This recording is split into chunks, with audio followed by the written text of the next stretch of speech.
The idea of the Keynesian multiplier originates from the works of the British economist John Maynard Keynes, who formulated the general theory of economics in his book, The General Theory of Employment, Interest and Money, published in 1936. In this work, Keynes argued that capitalist economies can experience periods of unemployment and recession due to insufficient aggregate demand. And you want to know in detail what the multiplier is and what effects it has on soccer. Well, here at Football Economy I'll explain it to you, a channel just for sport intellectuals.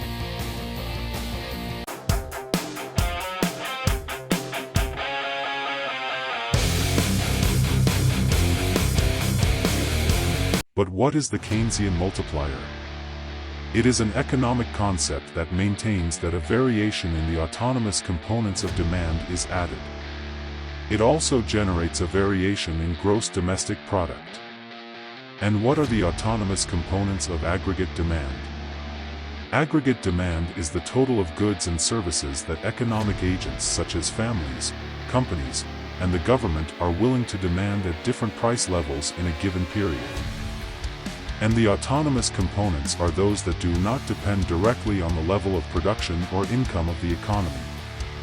That is, they are independent variables and determine the total demand of the economy, regardless of their level of income, such as investment by companies or public spending by the government. By equating aggregate supply with aggregate demand, equilibrium income is obtained, which is equal to the gross domestic product in a closed economy. Said in other words, the Keynesian multiplier is based on the idea that increased autonomous spending has a knock-on effect on the economy. As autonomous spending increases, it generates an increase in production and employment, which in turn generates additional income for workers. This additional income is spent on consumption, which in turn stimulates production and employment further, generating a virtuous cycle of economic growth. An example of a Keynesian multiplier. Let's imagine that the government decides to increase its spending on infrastructure by $1 million. To carry out this project, the government hires a construction company and pays it $1 million. Now, suppose that the construction company has a policy of reinvesting 80% of its income in paying its employees and purchasing construction materials. Consequently, the construction company spends $800,000 on wages for its employees and $200,000 on construction materials.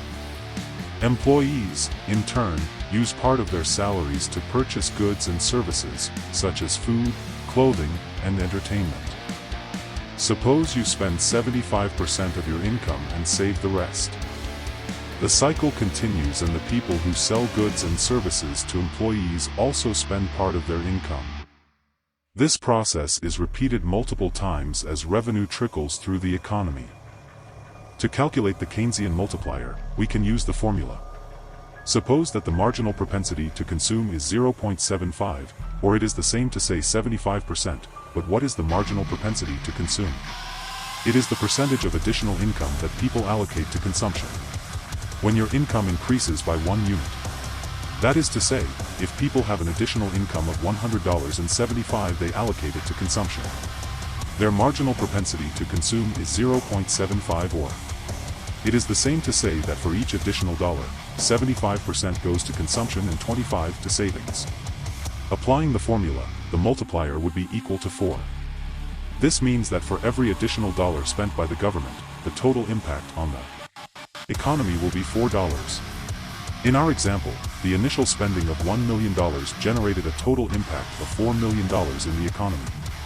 This means that additional spending by the government generated benefits in different types of industries. It is important to note that the Keynesian multiplier can vary depending on various factors, such as savings rates. If people are pessimistic about the future, it is likely that each additional income will be spent more on saving than on consumption, so the propensity marginal to consume is lower. And the multiplier effect will also be less.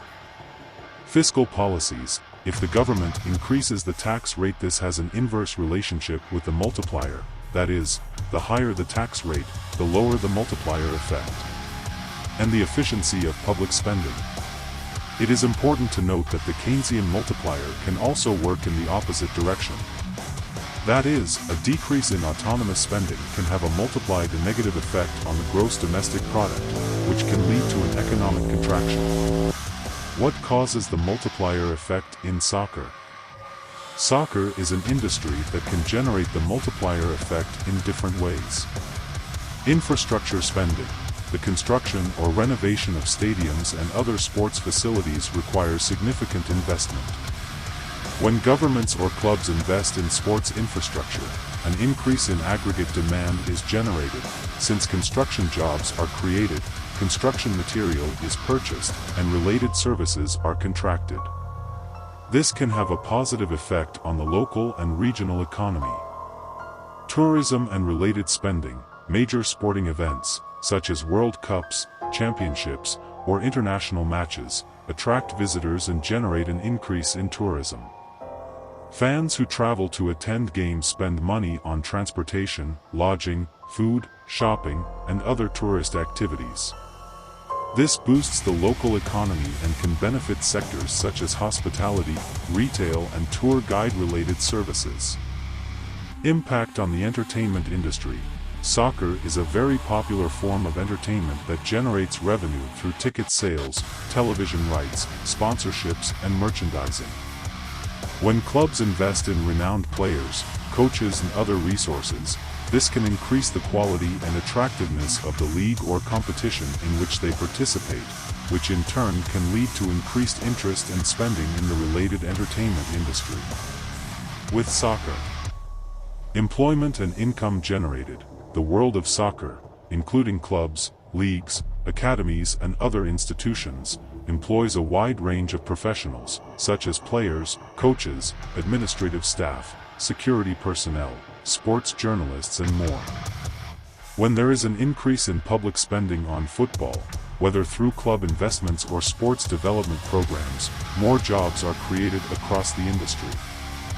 This, in turn, contributes to an increase in the income of employed persons and can have a positive impact on gross domestic product.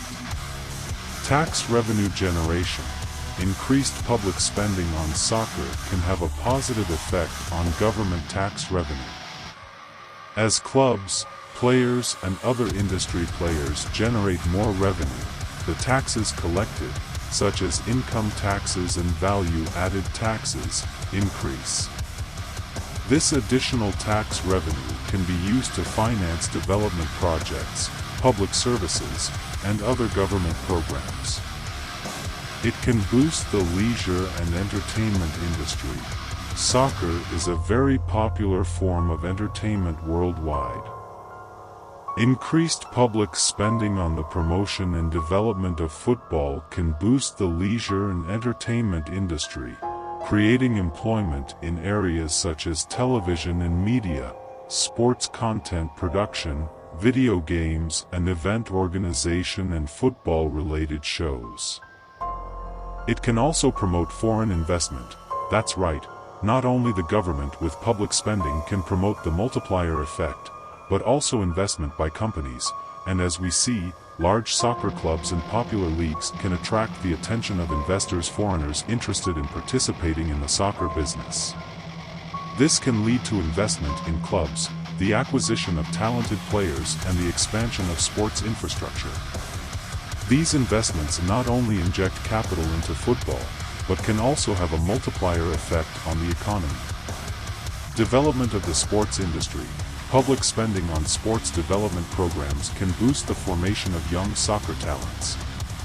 Investment in academies, scouting programs, and coach training can foster the development of quality players, which in turn improves the competitiveness of clubs and leagues.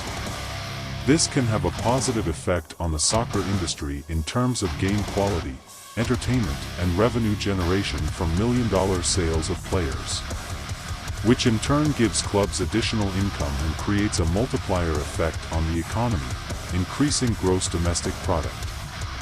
It is important to note that the effect of the Keynesian multiplier in the world of soccer can vary depending on the context and the specific economic conditions of each country and region. In addition, excessive or poorly managed public spending can have negative effects on the economy in the long term. For example, inflation or an increase in public debt. It is therefore essential that the stakeholders involved carefully consider the benefits and risks associated with investments in the football industry. If you liked the video, give it a like and subscribe. I hope you have learned what the Keynesian multiplier is and how it affects the soccer industry. Leave me your doubts in the comments and suggestions for future videos. Thank you.